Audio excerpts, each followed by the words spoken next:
pues sacaron una nueva y así. Gracias. Así es todo lo que van a ver en medicina alrededor de sus años. Todos los libros que vayan a comprar. Ah, que también este es un factor importante a tomar en cuenta cuando vayan a comprar un libro, porque conforme pasa el tiempo, los libros van a irse actualizando. Hay información nueva que se va encontrando y pues la agregan ahí o le cambian ilustraciones, etcétera. De hecho, el año pasado, o creo que fue este año mismo, no me acuerdo muy bien, descubrieron una cuarta capa en la Ay, una cuarta capa de aquello que envuelve el sistema nervioso central, vaya. Que tenemos la dura madre, la pia madre y eso, encontraron una cuarta capa. Entonces, ese tipo de cosas que pasan son las que terminan poniendo los nuevos libros. Por eso tenemos que tener siempre actualizada la información. De hecho, se dice que los libros tienen 5 años de retraso en la información, por eso tampoco son tan fiables, pero pues te dan una buena base para comprender las cosas que después tendrás que analizar con los estudios o cosas que sean más nuevas. De hecho, lo más ideal sería aprender con estudios, pero no nos da la vida para leer miles de estudios en lo que necesitamos para poder aprender, ¿no?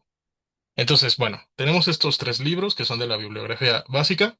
El Langman tiene la peculiaridad de que es bueno para estudiar, pero de rápido, porque es un libro muy, muy resumido. Le faltan cosas. Yo cometí el error también de basarme en ese libro únicamente en su momento, porque tengo ese y el Carlson. Ahorita vamos al Carlson. El Langman es tan poco incompleto y no encontraba la información y tal. Eso es más para un repaso rápido, si ya van a tener su examen departamental o si se van a tener un examen predepartamental con su profesor, profesora o lo que sea, pues entonces ese sí les sirve para tener una idea general rápida de lo que necesitan saber para ese examen. Pero si quieren aprender bien, bien, les recomiendo estos dos. Más porque este libro está muy feo, la verdad. Bueno, a mí me parece que está muy feo. Está muy mal organizado, los títulos no sabes si una cosa es de un tema y otra de otro. Luego tiene una mala traducción de las palabras porque parece que lo pusieron en Google Translator y salió. Entonces sí, también tiene problemas con eso. Y es un libro de información muy dura. Entonces, si uno no tiene conocimiento básico de la materia, pues a mí se me complicó mucho hacerlo. Yo creo que podría llegarles a suceder que se complican mucho, pero o sea, lo importante de saber de ese libro es que es el principal libro en el que se basa el departamento. Entonces, pues sí, tómanlo en cuenta. Sobre todo las tablas que tiene. Hay algunos capítulos que tienen unas tablas. Más adelante, en el bloque 2 y el bloque 3 que es donde van a ver ya los sistemas, ahí van a tener que ver muchos factores de transcripción, genes y cómo se interaccionan entre ellos para poder formar, por ejemplo, un brazo o el corazón. Entonces hay muchas tablas y esas tablas las pueden aprovechar de ese libro porque está muy sintetizado, pero sus explicaciones a mí, por lo personal, no me gustan y también sus ilustraciones son muy básicas. Tampoco me gustan.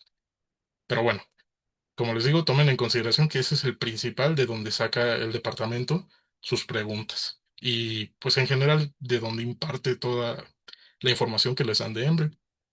Y por último, El Arteaga. El Arteaga es amor, es un libro hermoso, tiene muy buenas imágenes, tiene unas explicaciones muy amenas, o sea, te da todo como desde cero para que vayas entendiendo y conforme vas avanzando, pues te va complicando más las cosas, pero si leíste bien las primeras partes, lo siguiente ya va a estar más fácil.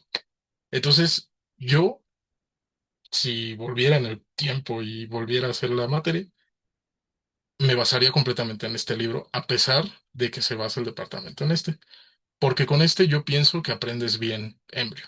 Si lo lees completamente, obviando este libro, yo pienso que con este aprendes bien. Aprendes de una forma que te va a servir para el futuro. Porque este se basa en cosas muy técnicas también. Entonces, son cosas que luego le preguntas a los adscritos actuales y te dicen, ¿qué? ¿Qué dijiste? Entonces, para que lo tomen en ahora sí, vamos a hacer el ejercicio que les acabo de decir. Les doy 2 minutitos para que puedan ir por algo para escribir o para su tableta o algo así. Y levántame la mano si ya están listos. Si ya está la mayoría, pues pongo el video. ¿De acuerdo? Bien. Déjame agrandar esto.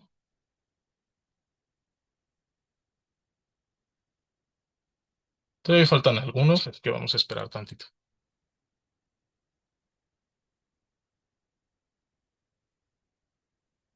Perdón, una pregunta. Sí, dime. ¿Puedo repetir el que se basa el... Perdón, es que se te está trabando un poco. No sé si soy yo. Ay, perdón. Mm, Sí, sí, nada más repítame, por favor. am, sí, ¿cuál es el libro del departamento? El libro del departamento, pues en realidad Ajá, son estos tres, pero el que principalmente saca la información del departamento para los exámenes es este. Sin embargo, yo considero que este es mejor para aprender Embryo bien y este ya es para pulir detalles. O sea, abres este para entender un tema y regresas a este para pulirlo, si quieres. Y ya con eso, o sea, es mi recomendación. Pero en general son estos dos libros, más este, en donde se basa el departamento, para todo en ok. general. Ujú. Bueno, nos faltan unos cuantos de hacer el ejercicio. Voy a esperar un poquito más y si no, ya empezamos. ¿De acuerdo?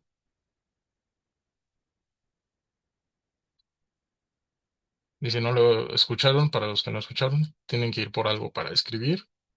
Puede ser una hoja, un cuadernito, lo que sea. Vamos a hacer un apunte rápido.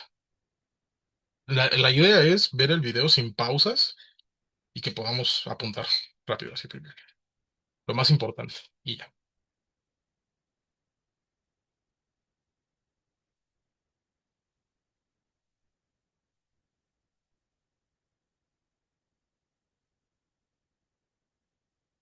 Bueno, pues yo creo que ya lo empezamos.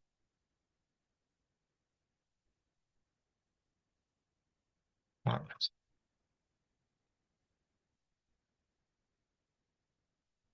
Ay, ahí está.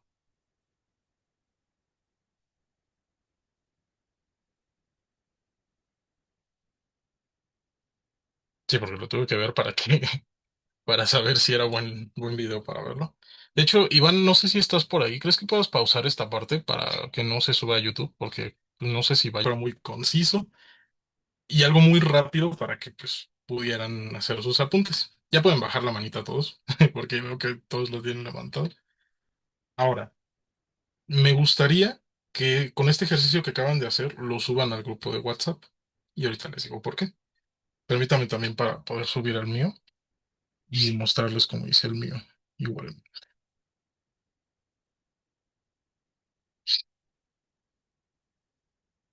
Ah, y obviamente esto es actividad extra, así que vale 5 participaciones para mí en este caso.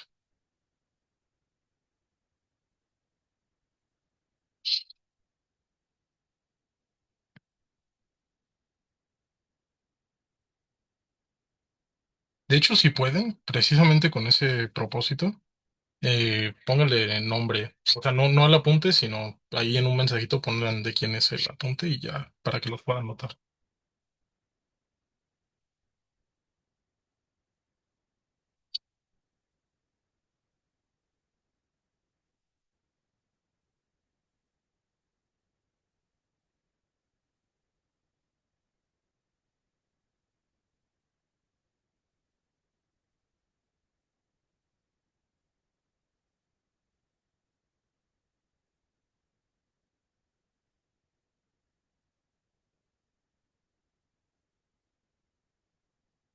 Perdón que me quede callado, es que estoy haciendo esto y estoy dándole unos detalles finales al apunte.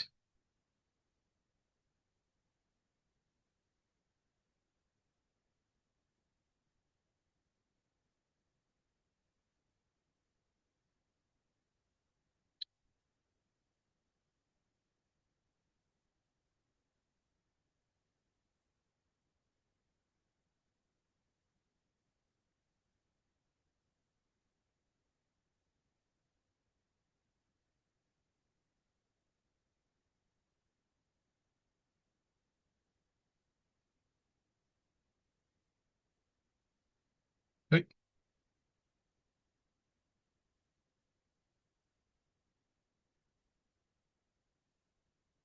listo.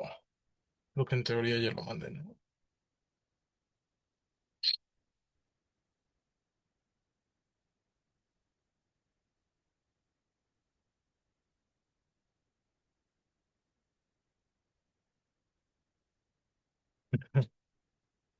Bueno, ahora vamos a ver unos consejos que yo les doy para hacer estos apuntes. Y la razón por la que hago compartir esto es porque pueden apoyarse de los demás precisamente para hacer estos apuntes. Entonces, primero, apuntar conceptos básicos. Perdón, se me lengua la traba. Apuntar conceptos básicos. Es muy importante apuntar solo los conceptos básicos, o bueno, principalmente conceptos básicos, porque con eso podemos hacer una guía de qué es lo que podemos estudiar después. Discriminar lo que es importante de lo que no es importante, porque luego meten un montón de cosas en la introducción que no tienen nada que ver o que son acotaciones del autor o lo que sea, que pues realmente no son importantes. Algunos de aquí ya tienen práctica en todo esto, entonces estos consejos seguramente la mayoría pues ya lo saben, pero quienes no, pues esto es lo que les doy como más o menos pauta para poder hacer estos apuntes. De hecho, si checan mi apunte, está lleno de puros conceptos básicos y una que otra notita justamente con este propósito, porque en medicina igual no es todo aprenderlo en la clase, sino que va a ser mucho de estar en la clase, llegar a casa y reforzarlo o complementarlo, principalmente complementarlo y ser muy autodidactas. Entonces esto les va a ayudar a que teniendo los términos principales de lo que están viendo, puedan empezarse a hacer preguntas. Es lo que tenemos por aquí. ¿Dónde está? Aquí está. Empezar a formular preguntas y usarlo como una guía de estudio. Así puedo decir, bueno, ¿qué es eso? Más o menos me acuerdo que dijeron tal cosa. Lo voy a investigar en el libro. Se lo voy a preguntar a ChatGPT. Le voy a decir ChatGPT que me haga preguntas después, etcétera. Si el tiempo se los permite y es importante, pueden hacer pequeñas acotaciones, pequeñas notas. Por ejemplo, en el mío puse una pequeña nota de azul cielo, no, perdón, azul celeste, en donde puse que es el punto de mayor susceptibilidad para que haya un problema morfogenético, perdón, morfológico, genético es otra cosa, morfológico, y es también la parte de mayor proliferación. Eso es lo que puse como notitas respecto al tema que estábamos viendo. Ahora, la razón por que ya les dije, por las que les dije, valga la redundancia, de que subieran sus apuntes a WhatsApp, era precisamente porque cuando estás en el momento de la clase, cuando estás haciendo tus notas y el profesor termina de hablar, termina de dar el tema, puedes preguntarle a tus compañeros, oye, ¿tienes esto? Es que no lo apunté. Oye, ¿me puedes prestar tu apunte a ver si puedo complementar? Etcétera. Y ese es precisamente el punto de por qué les digo que lo suban. Chequen los apuntes de sus otros compañeros, vean qué apuntaron ellos, qué les faltó a ustedes, y todo esto con el propósito de que tengan lo más completo para que ustedes puedan estudiar después. ¿De acuerdo? Complementen la información después de la clase, muy importante. Si hay algo que no les dio el tiempo de apuntar, como alguien por ahí que dijo que se rindió después de la tabla, pues precisamente hacer un pequeño apunte de qué se trata la tabla y ya luego buscar la bibliografía, buscar un video que te lo explique y ya puedes hacerlo tú por ti mismo, por ti misma. ¿De acuerdo? Sí, también muy importante, a veces vale más escuchar que anotar, porque algunas cosas de las que pueden anotar puede ser que solo pongas lo que a ti te dio a entender quien te lo está dando, ¿sí? O sea, me empiezan a dar un choro de algo y de lo que yo saco de conclusión de eso es, pues las células son de color rojo y ya. Me dieron todo un choro para decir que las células, entre comillas, son de color. Y entonces yo nada más pongo, las células son de color rojo. ¿De acuerdo? Y por último, alguien que por ahí tomó una foto, muy bien hecho. Está súper bien haber hecho eso. Usen todo lo que está a su alcance para poder completar su apunte. Pueden grabar la clase con una nota de voz, pueden pues tomarle fotos y tenerlo todo ahí a la mano para poder completar su apunte. Si en el caso de que quieran hacer apunte, no solo lo dejen en fotos, porque luego nada más le toman foto y ya lo reviso después. ¿Y cuando lo vuelven a revisar? Nunca. A mí me pasó. Tengo un montón de fotos y le pasa a muchos. Tal vez a algunos no, y es la manera que más les sirve, pero a la mayoría que yo he visto, pues les pasa. Entonces, de preferencia no dejarlo todo en fotos y usar esas fotos precisamente para completar el apunte. Personalmente, perdón, lo que me pasaba a mí era en bioquímica, por ejemplo, que tenía un profesor que hacía muy buenos apuntes y yo le seguía todo el paso de los apuntes. Él daba la clase todo a pizarrón en bioquímica. Y cuando algo no me daba para el tiempo para anotarlo, pues le tomaba foto igual, pero dejaba la foto ahí a un lado. Y mientras estaba explicando otra cosa que ya me sabía o otra cosa que estaba repitiendo, ahí aprovechaba para complementar mi apunte o quedarme 5 minutos, 10 minutos al mucho después de la clase para completar el apunte ahí mismo. E igual preguntar a los profesores. Entonces, ¿les sirven estos consejos? ¿Les quedó más claro? ¿Cómo se sintieron después de leer esto? ¿Qué piensan,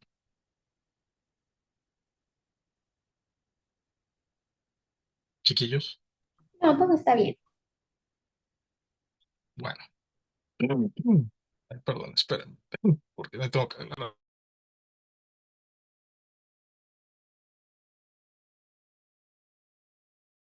Perdón. Pues bueno, empecemos. O sea, ya vimos todo el video, pero aún así les voy a dar la introducción para que quede todo más completo y pues no se quede solo en un video que vimos. Bien, ¿qué es la embriología? Levanten la mano. Ya lo puse, pero lo quité. ¿Qué es la embriología para ustedes? Aparte del apunte y de lo que acabamos de ver, ¿qué significa para ustedes? Abigail. Es es esa ciencia que estudia los procesos desde el embarazo hasta el parto. Ujú. Sí, bien.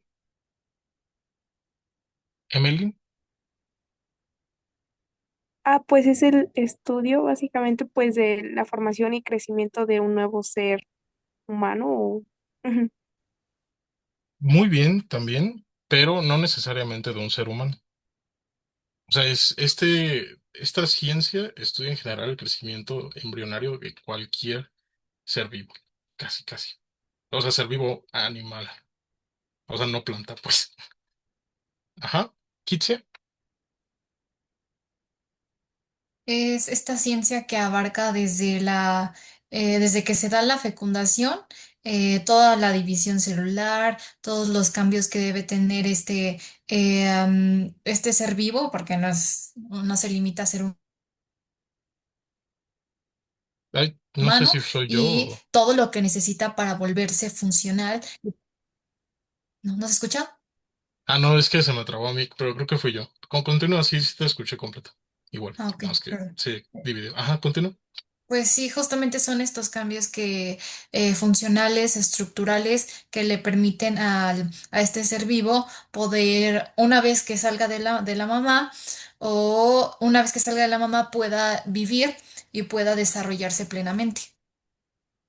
Bien, yo creo que hasta ahí vamos a dejarle las participaciones. Van a haber más, no se preocupen. Muy bien todos. Básicamente, como ya lo vimos, etimológicamente significa el estudio del embrión. Embrio, embriología. Embrio, el embrión. Logía, estudio. Todo el mundo sabe eso ya desde la prepa, espero. La embriología es la ciencia que estudia todos los cambios que ocurren para la formación de un nuevo ser, desde la fertilización hasta el nacimiento. O sea, desde que el espermatozoide entra al óvulo, desde ahí empieza todo. Y de hecho es un tema muy, muy interesante cómo es que ocurre eso, porque pues como sabemos es un único óvulo y son cientos de miles, a veces millones de espermatozoides que llegan y solo uno se queda. Y también vamos a ver por qué pasa eso, pero eso es para una clase más adelante. Y en este caso también veremos que pues es pura embriología humana. Sin embargo, cabe aclarar que todo lo que se describe en estos libros, o bueno, gran parte de lo que se describe en estos libros, son estudios que se han hecho, y lo van a ver en el Carson, son estudios que se han hecho en animales. Precisamente por eso no nos limitamos a lo de la embriología. Muchas de esas cosas son, bueno, vamos a investigar cómo funcionan algunos animales y luego decir, podemos hacer una hipótesis de que esto funcione igual en los seres humanos, más o menos. Y también hay estudios en seres humanos, pero son mucho más limitados por cuestiones de ética. Más o menos. No nos vamos a meter en lo de la ética porque pues, es un tema muy complejo. pero sí, básicamente por cuestiones de ética no se hacen tantos estudios en humanos, entonces casi todos se hacen en animales. Así que, pues eso. Siguiente. Ahora, las etapas del desarrollo embrionario, como dijo el video lo dividió en tres, en el preembrionario, embrionario y fetal. Sin embargo, en los libros que consulté, que son del departamento, lo dividen diferente. Lo dividen en dos nada más, en el periodo embrionario y en el periodo fetal. Sin embargo, el periodo embrionario lo dividen en dos partes, que ahí ya sería como las tres partes del video, pero no es exactamente de esa manera. Entonces se divide en dos, es el periodo presomítico, que es donde son toda esta bola de células que no parece que vayan a hacer nada y están ahí proliferando y formando algo que todavía no podemos identificar. Y luego ya el somítico es donde se empiezan a formar las estructuras, ya es el embrión, ya se volvió tubular, ya se empezó a formar lo que va a ser el cerebro, ya empezó a asomar unas protuberancias que van a ser como las manitas, el corazón ya se empieza a formar también, etcétera. Y el periodo fetal, para este punto, ya debió haberse desarrollado primordialmente casi todo lo que vamos a tener en el futuro, manos, brazos, piernas, todo. Y va a empezar a haber un desarrollo o un crecimiento de todo lo que ya tenemos. Precisamente va a empezar a dividirse, porque pues, por ejemplo, el hígado no está dividido cuando se forma, es como una bola gigante, pero ya está en su lugar y se empieza a dividir o se empieza a seccionarse porque van a ver que el hígado tiene pues, secciones, tiene lóbulos. Lo mismo pasa con el pulmón, etcétera. Y ya al final, cuando vamos a nacer, pues ya tenemos toda la parte funcional activa, más o menos, y precisamente para que podamos salir a respirar, básicamente, y que no nos pase nada al nacer. Aunque esto no se cumple siempre. Y eso lo van a ver alrededor de toda la materia, cuáles son las afectaciones que provocan que uno no nazca bien, que falten ciertas partes. Y, y es bonito ver como pequeñas cositas, o sea, nada más de comprender, porque es horrible realmente la situación, pero comprenderlo es una parte muy bonita, porque es como pequeños cambios en todo lo que pasa, que son, parece como si fuera un instructivo del ego determinan en cosas muy desastrosas para los bebés cuando nacen, si es que llegan a nacer con ese tipo de modificaciones. Bien, ahora espéreme un momentito, nada más 2 minutos, ahorita regreso.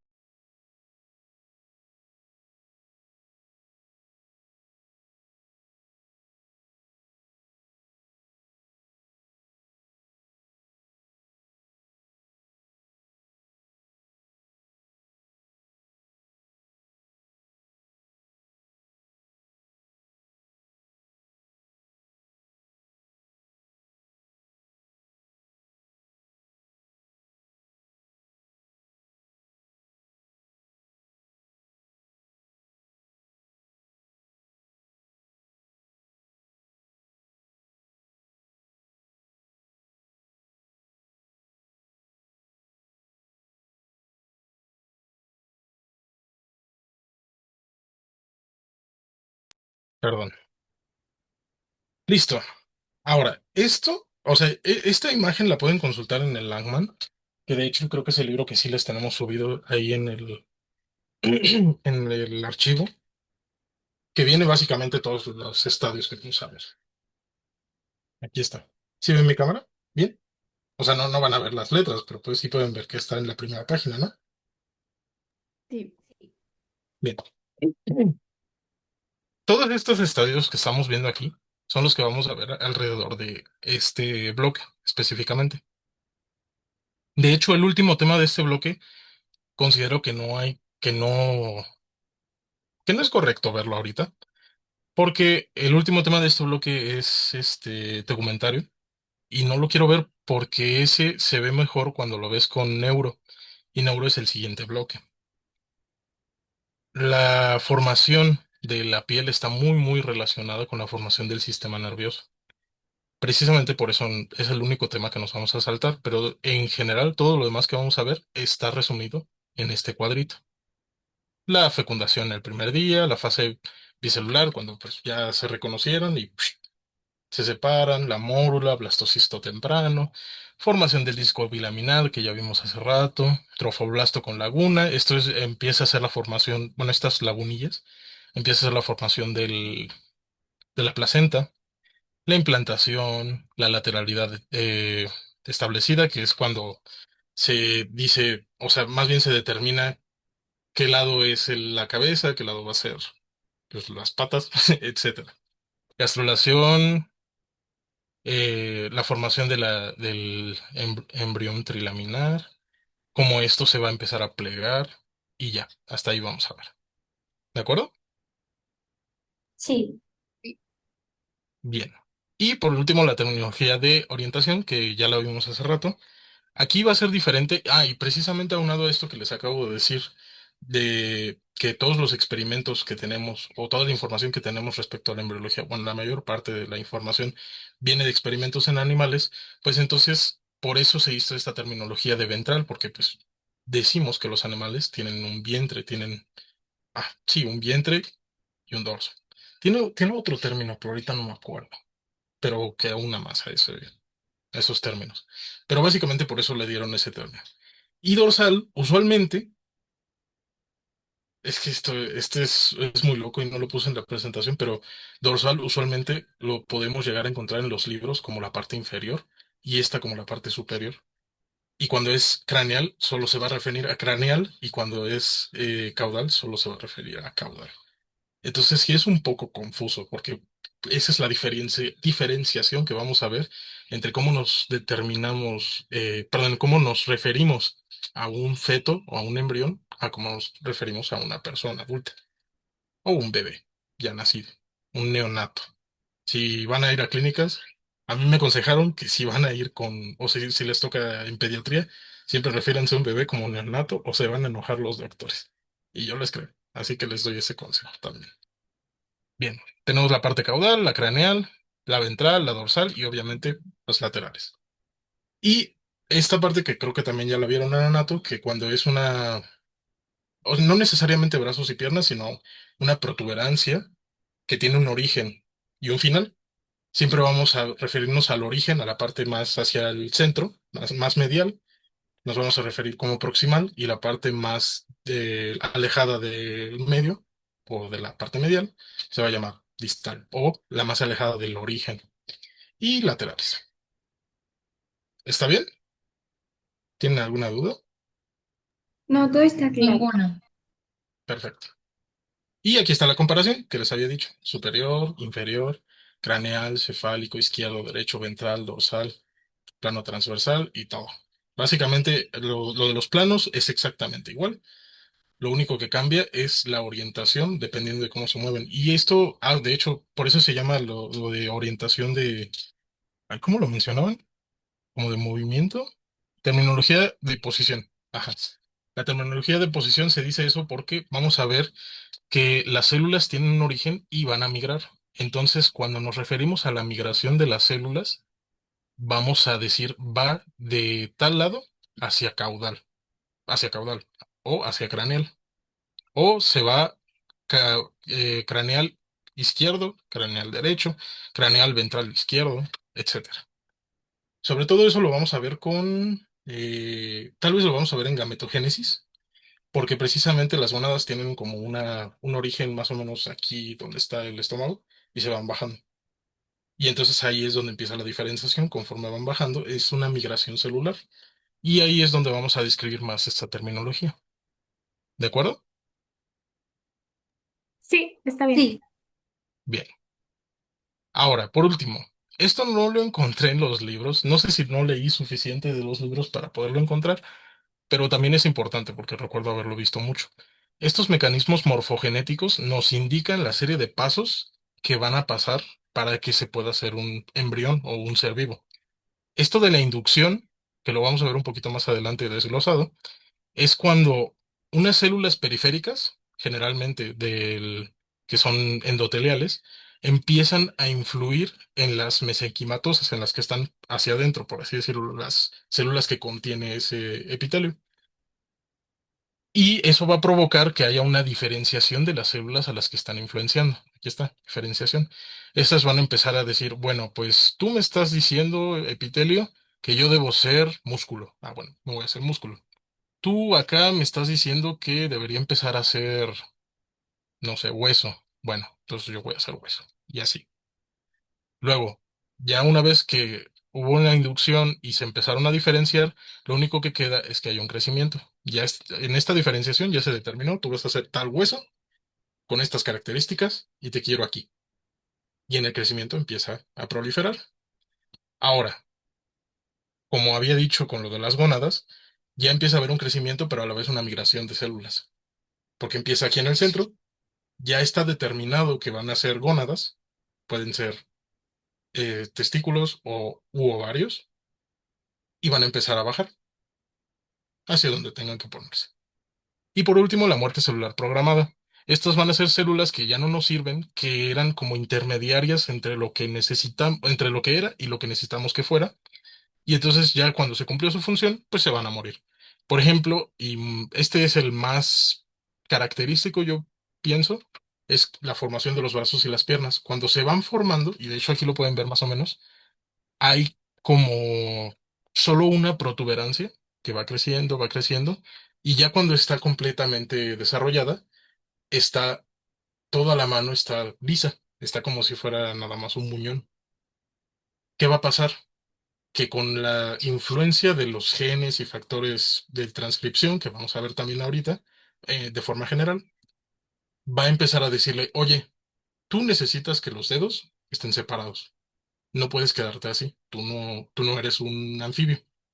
Entonces, lo que va a pasar es que esos factores de transcripción van a empezar a matar a las células que están uniendo a los dedos. Y de esa forma es que se forman las manos, que se forman los pies, los dedos de los pies y algunas otras partes del cuerpo, que en este momento no se me ocurre cuáles. Ah, bueno, sí, sí, la oreja, porque la oreja también está tapada al inicio. Los ojos igual, va a haber una apoptosis para que puedan, pues, para que podamos ver a través de ellos, básicamente. Y así con muchas partes del no sé por qué dice que yo levanté la mano, pero dime, Mixtli. ¿Y podrías volver a repetir lo que era inducción, por favor? Sí, la inducción lo voy a repetir también más adelante, pero te lo repito ahorita. Espérame. La in- ¿Sí, Ruth? No, no, no, perdón. No, no te preocupes. Este, la inducción es la influencia que ejercen algunas células, especialmente en las epiteliales, a las células que están en el mesénquima, células mesenquimatosas. ¿Sí? Sí, gracias. Y estas las inducen, o sea, les influencian para que se diferencien. Básicamente esa es la inducción. Es la influencia que hay de las células epiteliales hacia lo que contienen para que las células que contiene ese epitelio se diferencien. Y más adelante vamos a ver las capas embrionarias para poder complementar esta explicación. ¿De acuerdo? Nada más déjame ver porque tengo la mano levantada y no sé qué pasó. No sé si apreté algún botón en mi teclado o algo. No, ya me sentí viejo. Am, bueno, quién sabe. Vamos a dejar ahí. Listo. Ahora sí, vamos con las generalidades de transcripción de genes, cómo funciona todo este sistema que les acabo de describir. Y esta es como la base de todo lo que va a pasar más adelante. Y van a ver que es muy bonito. Bueno, a mí me gusta mucho porque es como explicar desde lo más básico cómo vamos a terminar siendo lo que somos ahora. Muy bien. Bueno, antes de empezar, ¿quieren un pequeño descanso o así están bien? Vamos bien. Sí, estamos bien. Sí, estamos Sí. bien. Bueno, ahora, ¿quién me quiere decir? Ya lo puse rápido y lo quité. ¿Quién me quiere decir cómo se organiza el ADN en nuestro cuerpo? O sea, ¿qué representa para nosotros? No solo me digan lo de la cromatina, sino en general, pues más o menos cuántos genes tenemos, cuántos cromosomas tenemos, etcétera. ¿Quién me dice? Ya los vi googleando. Pues, Eh, te daría la mano, digo, te daría la palabra, Evelyn, pero es que levantaron la manita, entonces si quieres participar, sí, por favor. ¿Victoria? Ah, o sea, son las generalidades del ADN, ¿no? ¿Perdón? O sea, tenemos que decirlo de las generalidades del ADN, o como es que cuando levante la mano ya. Sí, Yo, o sea, sí, del ADN tienen que pues, decir más o menos cómo se organiza, cuántos cromosomas tenemos, genes, lo que se les ocurra del ADN, o sea, básicamente. por ejemplo, puedo decir la estructura. Pues sí, Pues que es obviamente, lluvia de ideas, vaya. es una, su estructura es de doble hélice y pues tiene dos cadenas que son las que van a formar como que la espiral que conocemos. Y están compuestos por adenina, que se junta con la timina, y la citosina, que se junta con la guanina, ¿no? Bien, Un dato que nos dieron fue que si estiramos como que todo el ADN que tenemos, mediría más de 2 metros por célula. más o menos. Sí. Bien, muy bien. Kitzia, Pues el ADN justamente va a tener fragmentos que van a ser nuestros genes, cada uno va a tener la información que va como dar la orden para que nos dé ciertas características. La mayoría, o sea, la mayoría es como hereditario, por lo tanto vamos a tener información y características del padre y de la madre, pero va a depender si un gen es recesivo, si un gen es dominante y de igual forma nuestro ADN cuando decimos que se está expresando que esas características se van a expresar en nosotros, estamos diciendo que se están transcribiendo, luego se están traduciendo ya para que se creen las proteínas. A través de las proteínas vamos a poder, bueno, el cuerpo va a poder expresar esa información guardada en los genes para que se vea reflejado en más como lo físico o en algún órgano, en, no sé, tal vez algo del pelo, de las uñas. Y pues justamente está en el núcleo de la célula. Bueno, en los núcleos de la célula tenemos varios. muy bien. Justamente con esto que estás diciendo, aquí sí, sin levantar la mano, y el primero que me lo diga, me lo dice. ¿Cómo se le llama o sea, el concepto, cómo se llama cuando decimos que los genes se están expresando? Fenotipo. Bien, Fenotipo. muy bien. Justine me lo dijo primero. ¿Puedes levantar la mano, Justine, por favor, para poderte anotar? Ahí estás.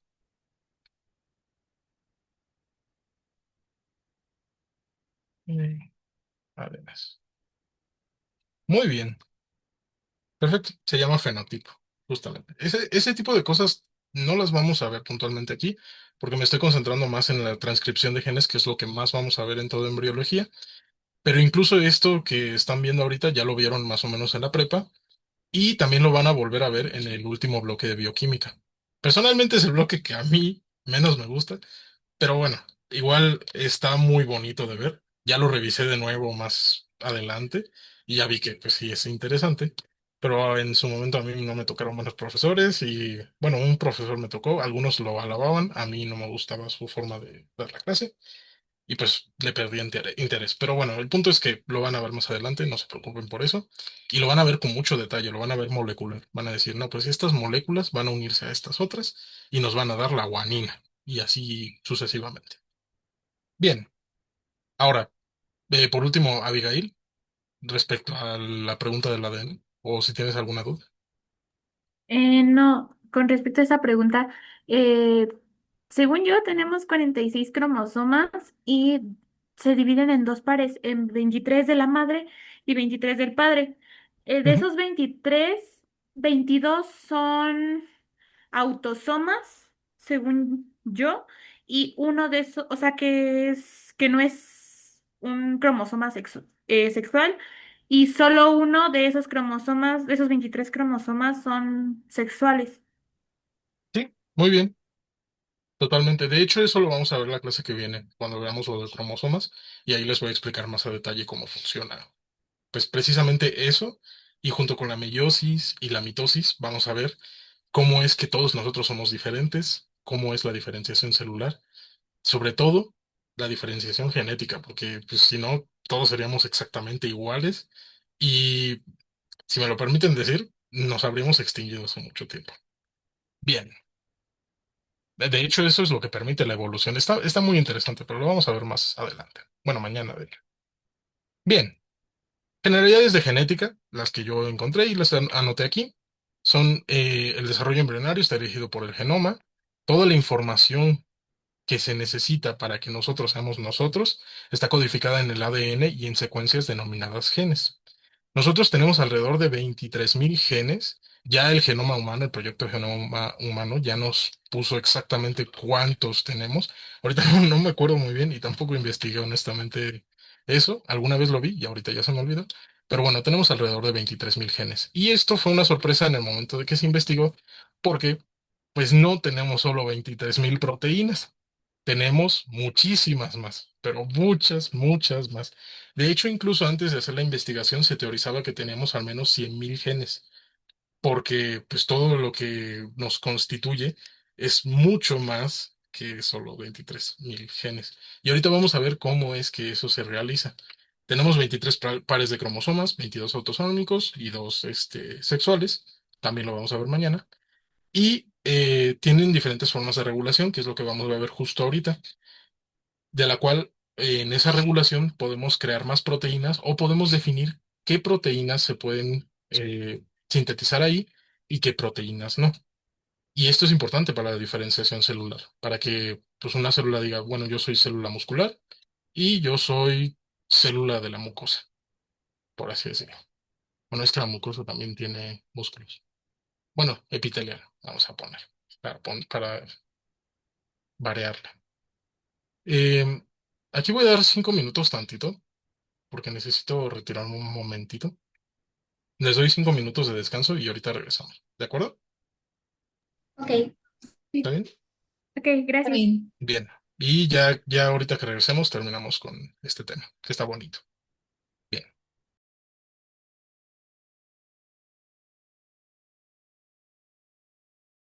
Ah, sí, regresamos 1:37.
Listo. Ay, tengo tapada la cámara. Bueno, mira aquí. Ya. Vamos a continuar. Transcripción genética. ¿Se acuerdan la clase de histología donde les dije cómo se empaquetaba el ADN y todo? Bueno, no sé si, no estuvieron todos, pero ¿vieron la clase? ¿Qué les pareció? ¿Tienen alguna duda? ¿Están ahí? ¿Ya regresaron? No, en mi Sí. caso no tengo duda. ¿Alguien más? Cualquier persona, no pasa nada. De acuerdo. Bueno, entonces lo voy a explicar rapidísimo. Tenemos el ADN y este se va a enrollar en octámeros de histonas, que ya vimos. Aquí nos detallan más o menos cuántos pares tiene cada uno de estas enrolladuras, que acuérdense que... ¿Cuántas vueltas tenía que dar a este octámero? 2.5. Bien. ¿Quién lo dijo? ¿Itzia? Yo, Mistli. ¿Mitzli? Bien. Déjame apuntar.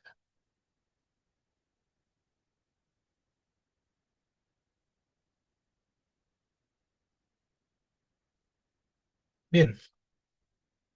2,5 vueltas. En esas 2,5 vueltas hay 140 pares de bases de ADN. ¿Qué pasa cuando está aquí enrollado en el octámero de histonas? No se puede transcribir. Es una manera en la cual el ADN, al estar muy apretujado en esa enrolladura, no pueden llegar se llaman ARN polimerasas, no pueden llegar y unirse a la secuencia de ADN para poder transcribir. Entonces, esta es una de las maneras en las cuales el ADN, al empaquetarse, puede inhibir la expresión de ciertos genes. Esta es una de ellas. Vamos a ver varias. Entonces, ya habíamos dicho que se empaquetan aquí en las histonas, luego esta forma, este collar que vemos aquí, que le llamamos collar de perlas, este collar se va a empezar a empaquetar uno sobre otro, sobre otro, sobre otro, hasta formarnos esta especie de cuerda. Una vez que se forma, va a empezar a enrollarse entre sí hasta formar el cromosoma. Esto es muy interesante, vamos a verlo más adelante de los cromosomas.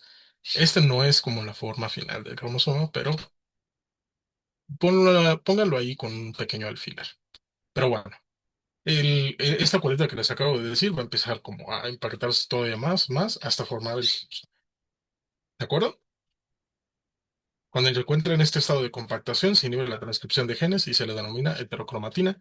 Cuando se encuentra desenrollado, justo para poder usar la transcripción, se le denomina eucromatina y permite la transcripción, como les he dicho. ¿Qué desenrolla a las histonas o al octámero de histonas? ¿Qué desenrolla más bien el nucleosoma? Son una familia de proteínas ay, ya se me olvidó un poco el nombre ahorita, la verdad.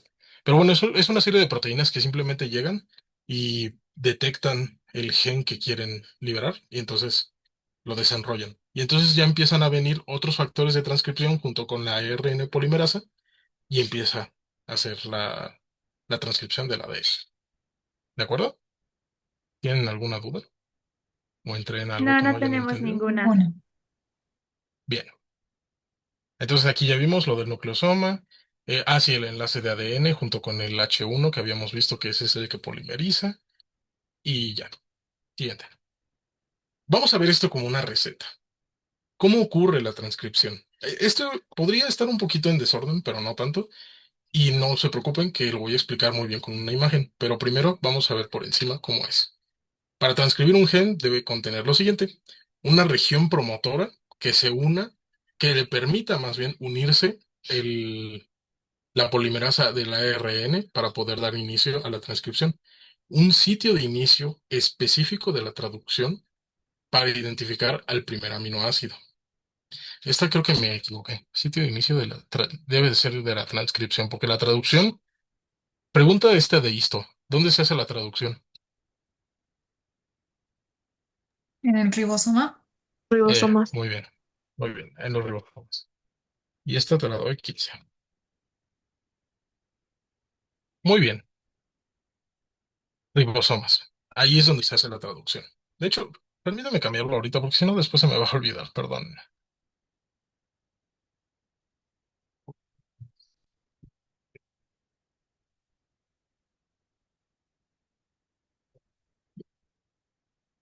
Ahí está. Luego, tenemos un codón de terminación de la traducción, justo al final de la secuencia de ADN, y una región 3' que no se traduce e incluye una secuencia que estabiliza la ARN mensajero. Que en este caso, también aquí me equivoqué porque no es ARN mensajero, es una ARN nuclear. Ahora, ¿qué es un codón? Ahora sí levanten las manos, por favor. Si es que me pueden decir qué es un codón. ¿Ania o Ania? Jania, es una Ania. secuencia de 3 nucleótidos. Bien, ¿sí? Tal cual. Ya eso es todo. Creo que no hay más explicación. bajen sus mentes. Es una secuencia de tres nucleótidos que van a ser específicos. De hecho, ahorita vamos a ver más adelante eso. ¿Puedes levantar la mano aquí, Ajania, porfa? Bien,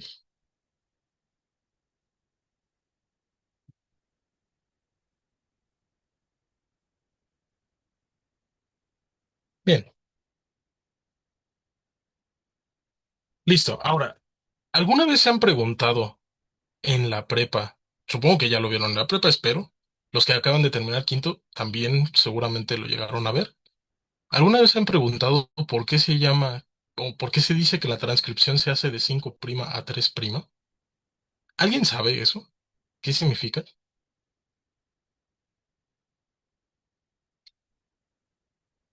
¿Nadie?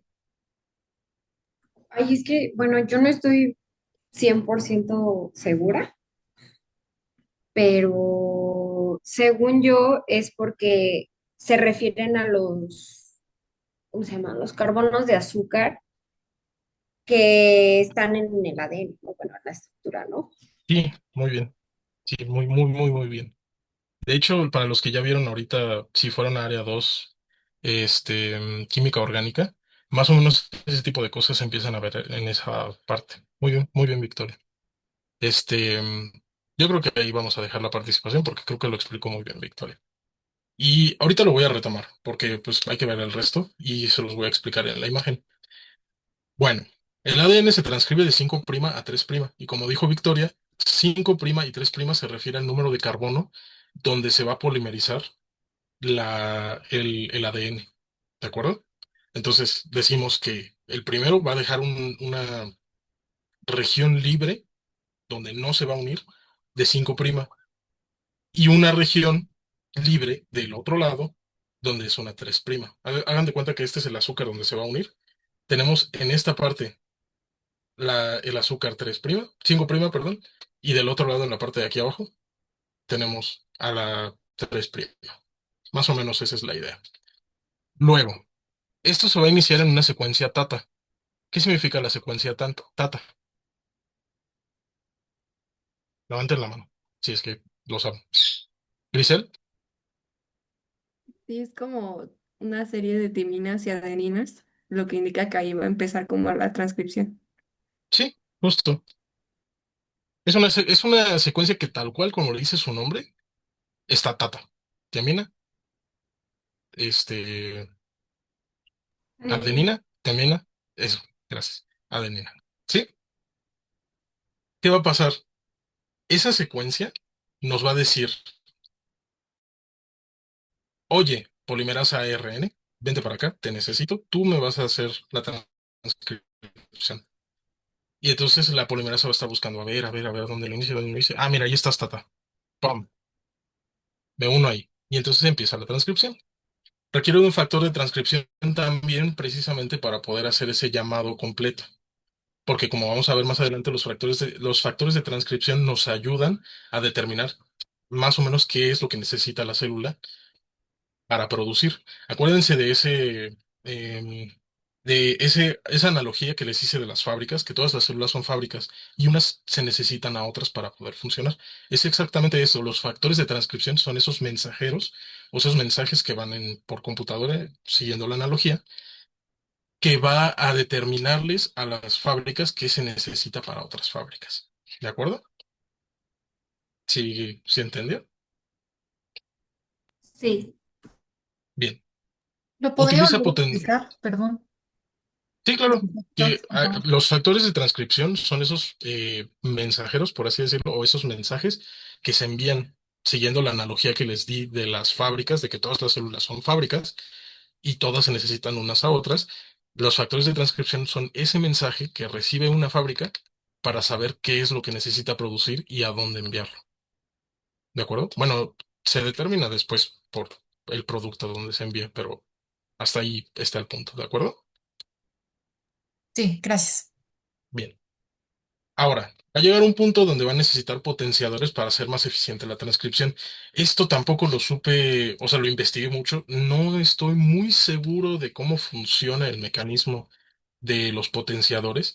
Por lo que entendí de todo lo que leí, es que son una especie mm, como check-in, como una especie de zona de control donde se va a determinar si sí se requiere producir esa proteína o no, y si sí se requiere, va a acelerar la transcripción. Si no se requiere, ahí se detiene la transcripción y se va. Eso fue más o menos lo que entendí. Y también, precisamente, eso de que si no se requiere y se va, es de donde sacamos este término de silenciadores.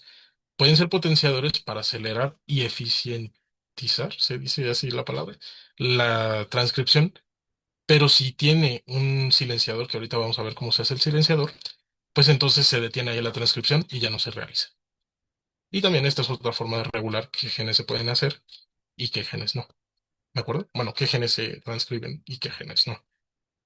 Y por último, ya después de hacer todo esto, vamos a tener el ARN nuclear, que también lo llaman premensajero, que es un ARN con todas las características que les acabo de describir y que va a tener unas regiones que se llaman intrones y exones, que ahorita vamos a ver más adelante cómo funciona eso. ¿Tienen alguna duda? Ninguna. De acuerdo. Ninguna. Lo voy a explicar con las imágenes. Esta imagen, muy bonita, es del Langman.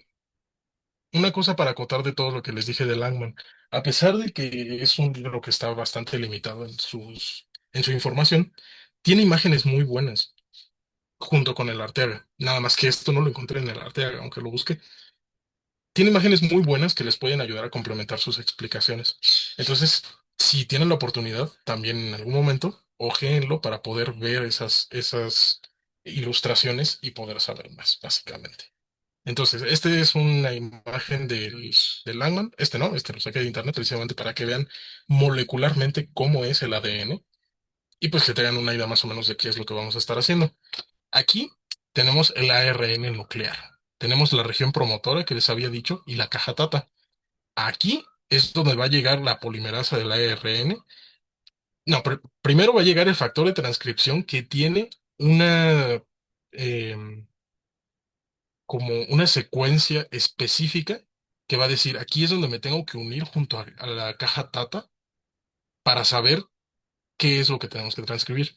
Los factores de transcripción son moléculas muy específicas que vamos a ver en general un poquito más adelante, que nos determinan las proteínas que necesitamos. Entonces, primero se va a unir a la caja Tata junto con otra pequeña secuencia de señalización y la polimerasa va a venir y se va a unir con conjunto y le va a decir, tú ya puedes empezar a transcribir, necesito que empieces aquí.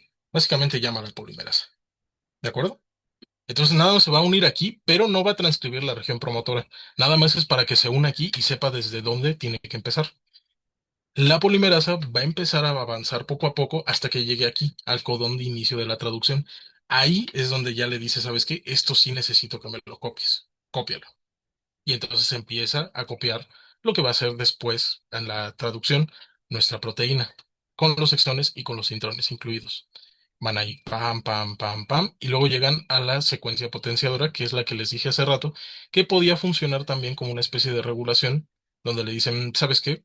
A mí me señalizaron antes que no te necesitábamos, así que deja de transcribirme. Y ya, se pierde. Y se vuelve a cerrar el ADN. Ah, sí, porque para esto no lo expliqué y tampoco lo tengo en la presentación. El ADN se tiene que separar.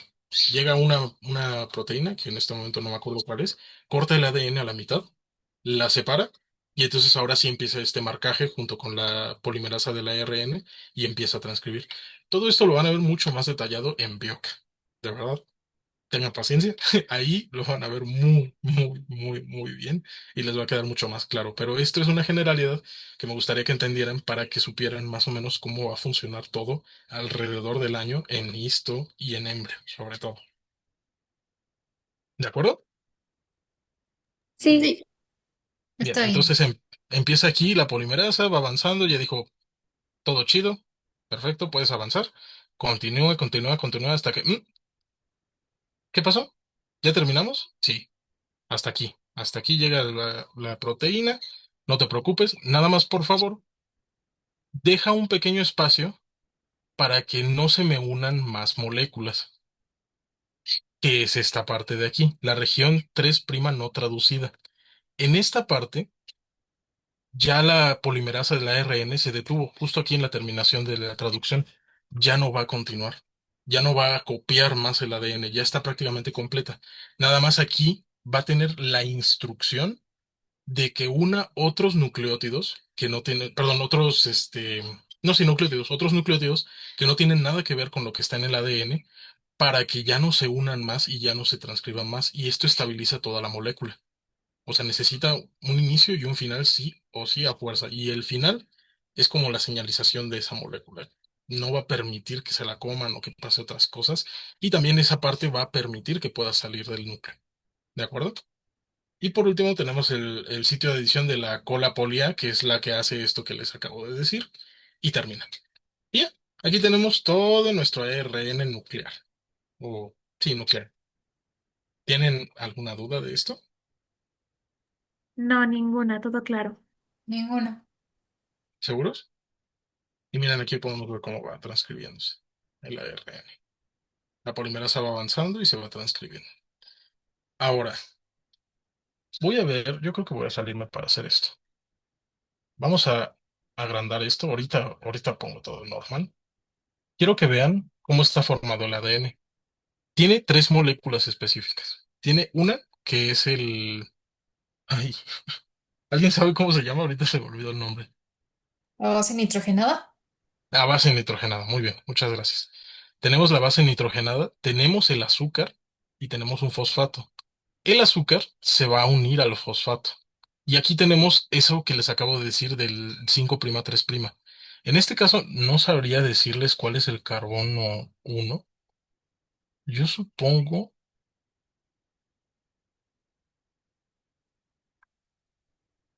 no, no, la verdad no sabría decirles cuál es el carbono uno. 5'. Debe ser este, yo creo, o este. Pero bueno, el punto es que aquí tenemos el 5 y aquí tenemos el 3. Se los voy a investigar un poco más adelante porque sí, la verdad, ya se me olvidó y quiero explorar bien a detalle eso. Pero básicamente el cómo están unidos determina eso del 5' al 3'. Y aquí tenemos eso. Este es el azúcar que se llama ribosoma. Ribosoma. El que se llama... Ay, ha sido ribosa. Es la ribosa. Aquí tenemos al fosfato y aquí tenemos el... ¿Me lo repites otra vez, por favor? Base nitrogenada. La base nitrogenada. Muchas gracias. Bien, ya conocieron el ADN. Todo eso va a ocurrir en todo lo que les acabo de explicar. Esto va a empezar con una proteína muy grande. En comparación, esto sería como algo así. Va a empezar a llamar a otras, moviéndose, conformándose todo el tiempo para que empiece a ser una cadena igualita. Bien, voy a checar esto. Siguiente. Ahora, vamos a ver otra forma de regulación del ADN, la metilación. La metilación es tal cual, los que ya vieron la química orgánica, es un metil que se va a unir a las citocinas. Los lugares que tengan más metilaciones son los que van a estar más reprimidos de traducción, de transcripción. Sobre todo, el ejemplo más común de esto, y creo que también es pregunta de examen, es esto de la impronta. ¿Qué es la impronta? Es la parte donde hay genes. Tenemos, como ya bien dijeron hace rato, tenemos el gen paterno y el gen materno. No podemos transcribir los dos porque en cierta forma son iguales. Entonces, uno de esos genes tiene que ser silenciado. Si tenemos, por ejemplo, en esos dos cromosomas, tenemos el gen para hacer colágena, solo se va a expresar uno. Puede ser el de la madre, puede ser el o el del padre. Por cualquier, eh, por cualquier estructura del cuerpo pasa esto. ¿De acuerdo? Entonces, si metilamos ese gen, no se va a transcribir. Y el otro que no está metilado, pasa sin problema. ¿Sí?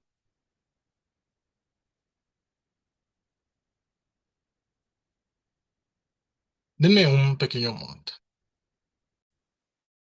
Sí, todo claro.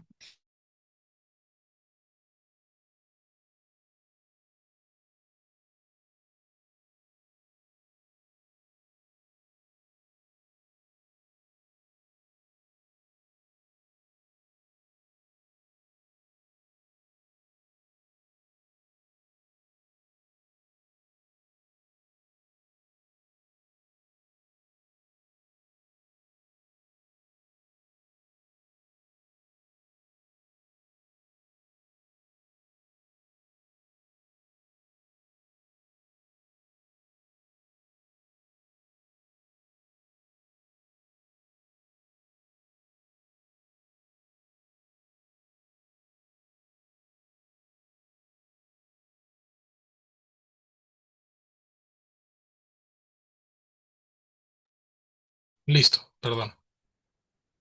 Y bueno, sí, continuando con esto, también eso va a pasar con con los cromosomas sexuales, sobre todo en el par XX. Vamos a tener dos que van a ser de la madre del padre, por así decirlo, y de la madre en sí. Y no podemos tener dos genes XX porque van a ser prácticamente iguales. Y de hecho hay problemas si los dos no tienen si uno de los dos no tiene la metilación. También eso lo vamos a ver más adelante, espero. Entonces, uno de los dos X se va a metilar por completo o en su mayor parte, y todos los genes que se van a traducir van a ser de uno solo del par sexual. ¿De acuerdo? Entonces, simplemente con haber puesto esta metilación, ya ninguna proteína puede meterse aquí a la tata y empezar a transcribir. ¿Sí? Sí, Sí. Bien. ¿Tienen hasta aquí alguna duda? ¿Algo que no les haya quedado claro? ¿Algo que quieran que repita?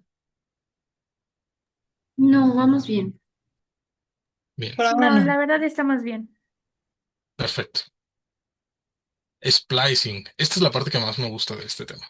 El splicing nos explica precisamente cómo es que tenemos, en comparación a todas las proteínas que tenemos que producir, cómo es que tenemos tan poquitos genes. Vamos a verlo en la imagen y otra vez vamos a verlo en forma de receta. Todo empieza por el ARN nuclear que vimos, ¿ok? Y ocurre dentro del núcleo. Los intrones son eliminados. Yo no estoy muy seguro de por qué los llaman intrones y exones, pero en mi cabeza y para estudiar, para fines de estudio, yo relacionaba con intrones dentro, intro, se quedan ahí dentro y no pasa nada. Y lo que sale son los exones, exos fuera. ¿De acuerdo? Yo pienso que esa es la razón por la que se llaman más o menos así. No lo puedo asegurar, pero era mi manera de estudiarlo, para que en el momento del examen pues supiera más o menos de qué estamos hablando. Entonces los intrones son los que van a ser eliminados de nuestro ARN nuclear y los exones son los que se van a empalmar, por eso se llama splicing, se van a empalmar y eso al final ya va a ser traducido como una proteína. ¿De acuerdo? Este proceso de cortar los intrones lo hacen unas moléculas llamadas spliceosomas. Sí, muy Spanglish, pero bueno, spliceosomas. Esos spliceosomas son como son un conjunto de proteínas junto con una pequeña codificación de ARN que se llama ARN micronuclear, algo así más o menos, que es muy chiquito, que se van a unir precisamente a esa parte de los intrones, los va a cortar y los va a eliminar. Va, esos spliceosomas son muy diversos, perdón, son una familia gigantesca y van a tener una secuencia para detectar muy determinada que va a unirse a esa parte del intrón y va a decir, creo que es a ti a quien te tengo que eliminar, corta y se va. ¿De acuerdo?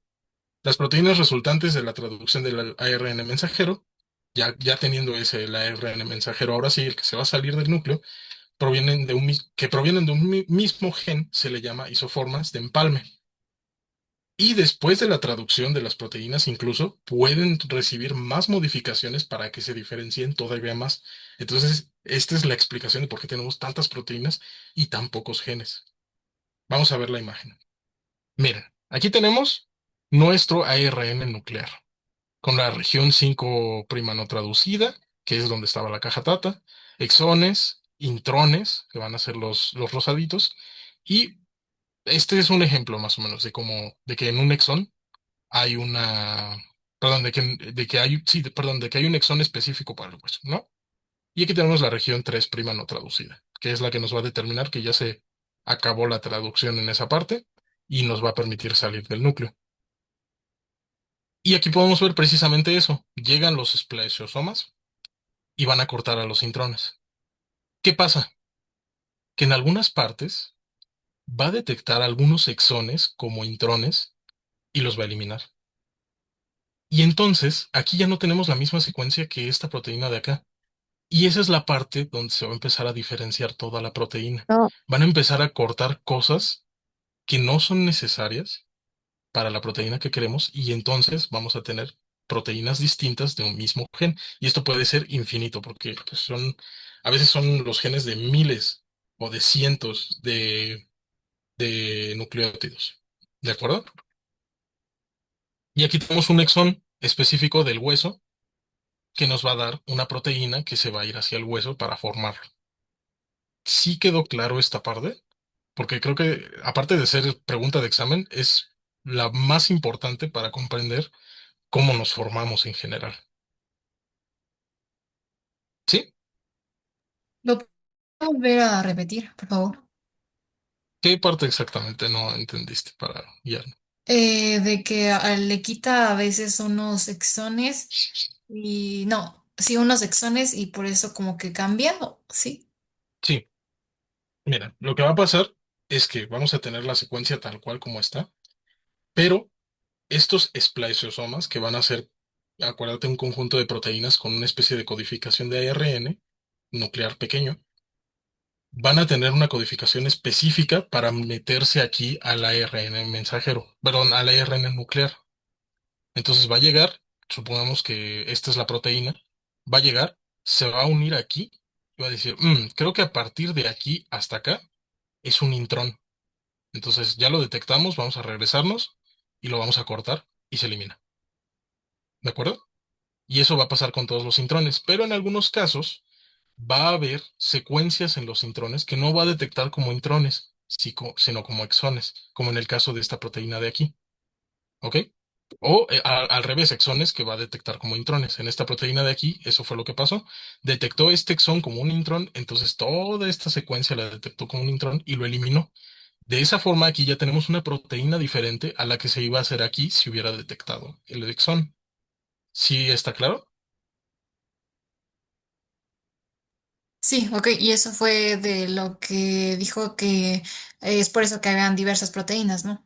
Exactamente. Y en Ok. esta parte, por ejemplo, todo esto rosa es un intrón para una proteína que va a llegar para el spliceosoma, para darle un nombre, el spliceosoma, va a llegar aquí, va a detectar todo esto como un intrón, y entonces se va a dar esta proteína, o esta de acá. ¿Ves? Aquí no está nada, nada de esta parte de aquí. Pero va a llegar otra que va a decir, este es un intrón diferente a este, y aquí tenemos un exón. Para mí es spliceosoma 2. Entonces llega y esto lo detecta como un exón y se lo va a agregar. Y todo esto al final se va a unir y se va a salir del núcleo y va a ser traducido en el ribosoma. ¿Quedó claro? Sí, muchas gracias. Perfecto. ¿Alguien más tiene alguna duda?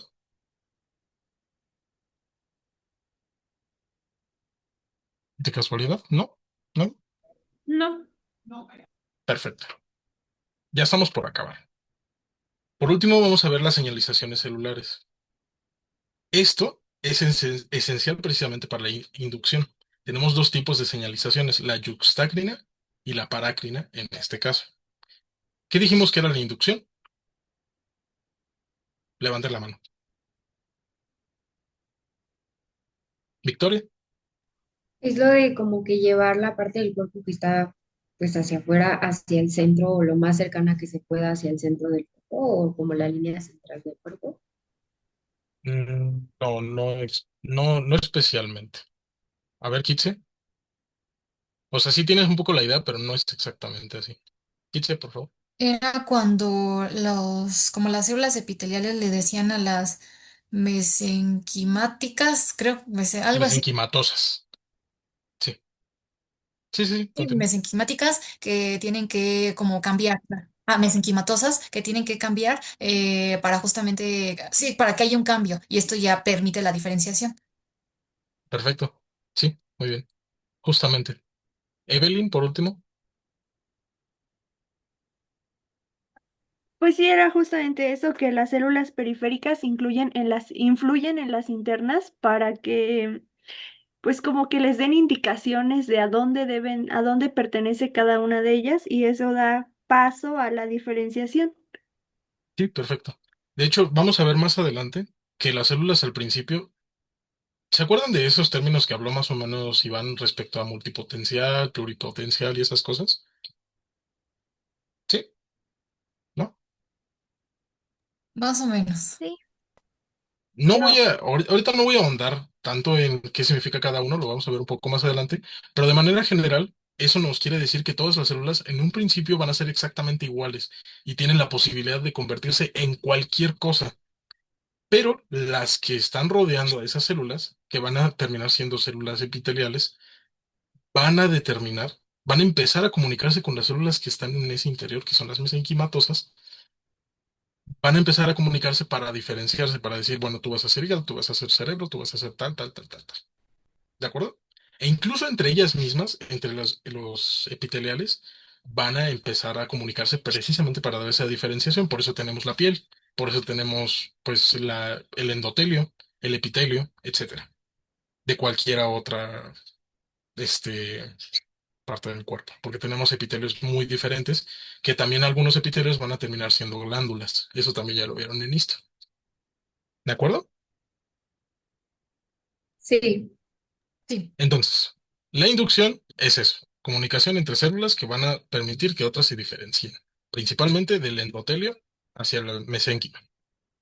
Bien, y se divide en dos, en yuxtacrina y en parácrina. Vamos a verlos más o menos. La paracrina es la comunicación donde una célula produce y secreta las moléculas que se necesitan a los alrededores. O sea, empieza a decir, bueno, ¿sabes qué? Yo necesito que en esta parte se haga hígado, pero no encuentro la célula a cuál decirle, entonces voy a empezar a producir las moléculas y las voy a aventar al medio. Y quien tenga el receptor para poderlas, para poder diferenciarlas, o sea, más bien para detectarlas, entonces va a empezar la diferenciación de esa célula. ¿De acuerdo? Entonces, una célula va a empezar a producir las proteínas, las va a aventar y otras las van a recibir. Generalmente son cercanas, ¿de acuerdo? Y bueno, esto es una acotación que les puse aquí, generalmente es para distancias cortas y esas moléculas que empiezan a aventar las células y que otras van a recibir van a ser de un tiempo de vida muy corto precisamente por esta razón. ¿De acuerdo? sí. ¿Sí, no? ¿Me fui un poco rápido? Sí, ¿O si lo entendieron perfectamente? no, sí la entendimos. Bueno, al Bien, menos yo sí. Sí, perfecto. yo Pues yo también lo también. entendí.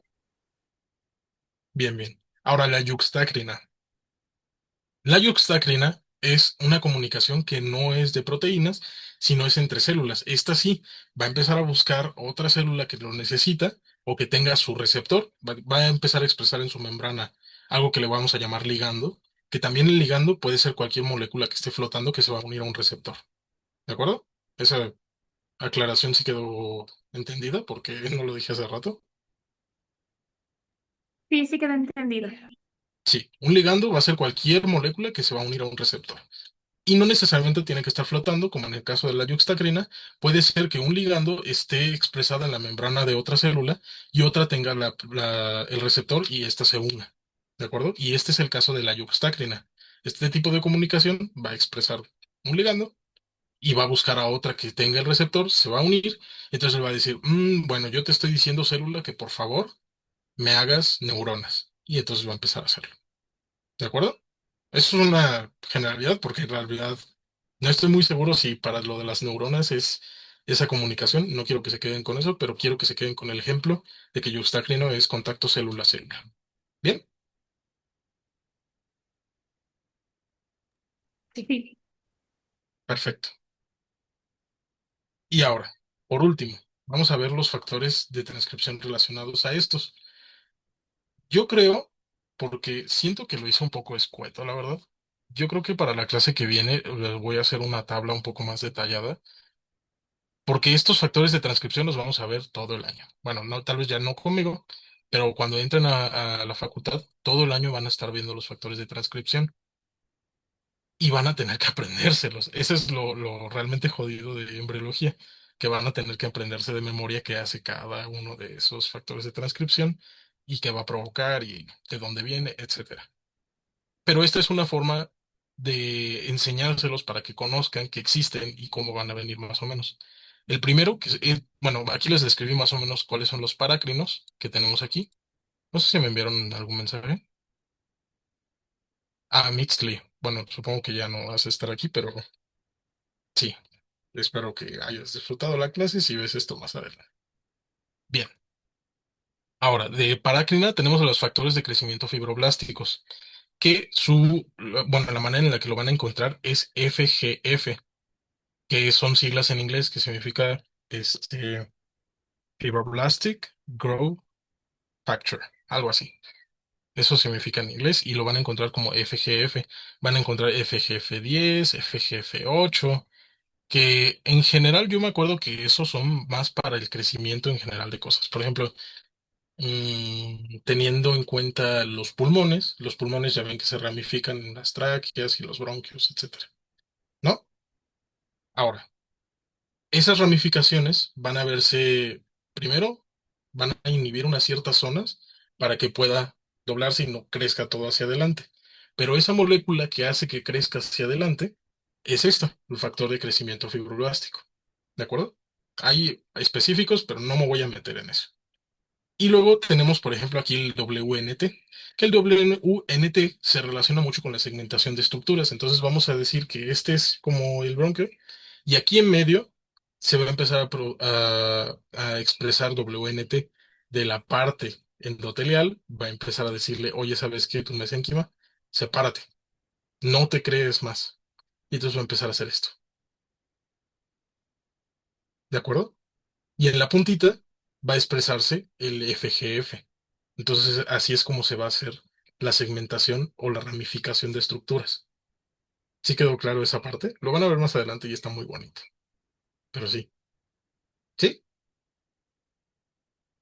¿No? Sí. Sí, Bien.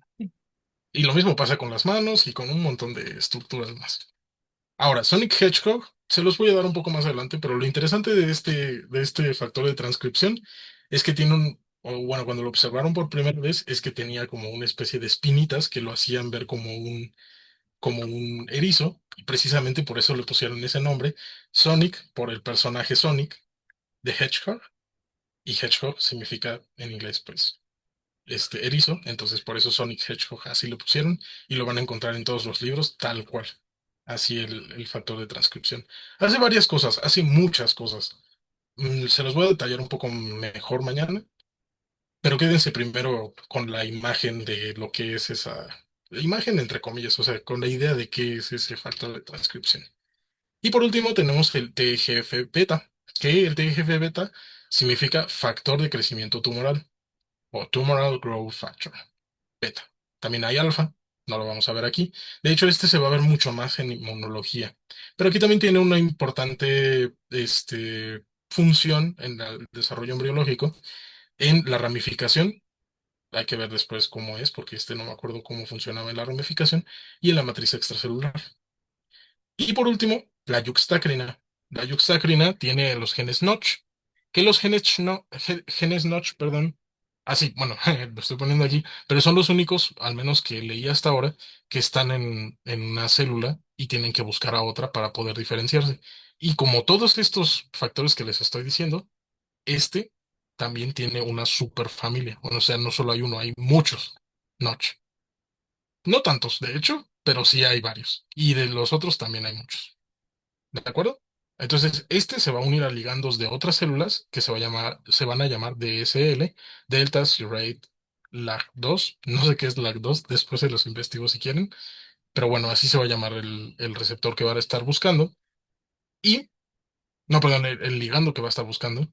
Y al unirse a su ligando, se internaliza en la célula y se va directamente al núcleo para unirse al ADN como factor de transcripción. Y luego ya viene la polimerasa y buscan la tata, se quedan ahí, empiezan a transcribir y todo lo que acabamos de ver. ¿De acuerdo? Y por último, esta está implicada en la proliferación celular, en apoptosis y en la transcripción epitelio-mesénquima, que es lo que les acabo de decir. El epitelio viene e influencia al mesénquima. ¿De acuerdo? Sí. Sí. Muy bien. Pues ya, hasta aquí la clase de hoy. Fue un poco más larga de lo que esperaba, la verdad. Yo esperaba dar esto muy, muy rápido, pero pues no, parece que al final no. Y aparte empezamos un poco tarde. Pero bueno, mañana vamos a ver en teoría lo de los genes, las generalidades, perdón, de los cromosomas, la mitosis y la meiosis. Y también les voy a dar un poco más al respecto de estos factores de transcripción que puede servirles pues para poder aprendérselos. Yo les recomendaría que se aprendan las generalidades de esos factores de transcripción, porque más adelante cuando empiecen a tener que memorizárselos, con la lógica van a poder empezar a discernir qué es lo que te están preguntando en un examen o qué es lo que necesitas explicar. Vamos a ir, por ejemplo, otra vez a lo de los pulmones. Voy a decir, bueno, WNT sirve para que se perdón, de proliferar cierta producción de células.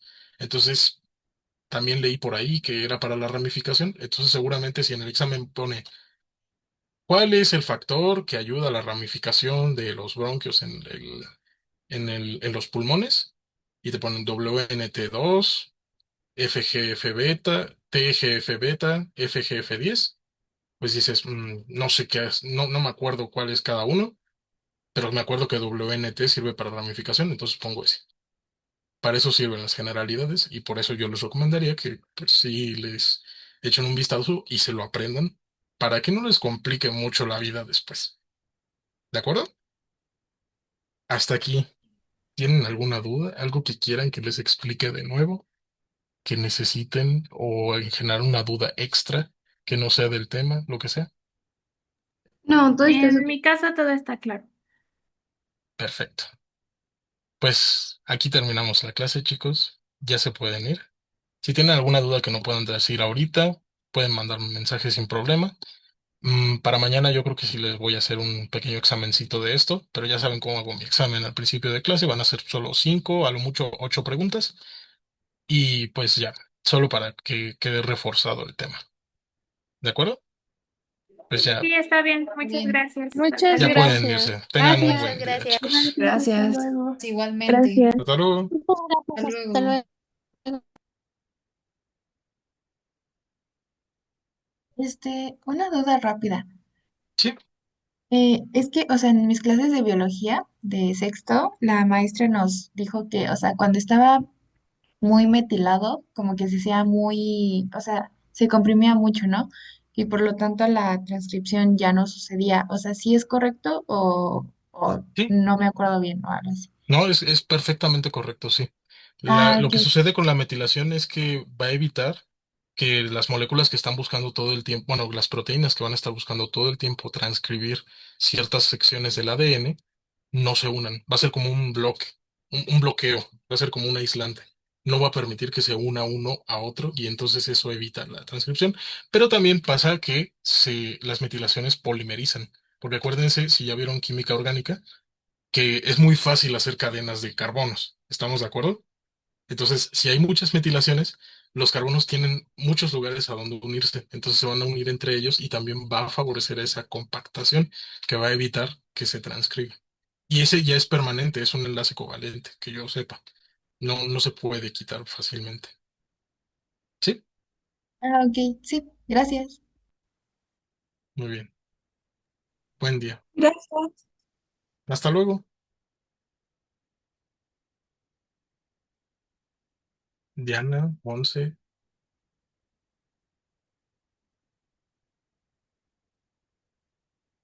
Monse, ¿tienes alguna pregunta?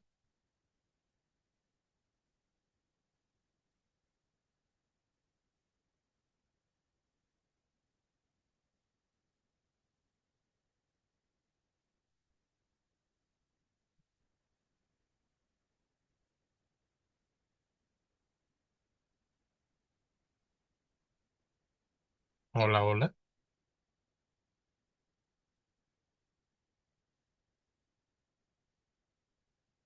Bueno,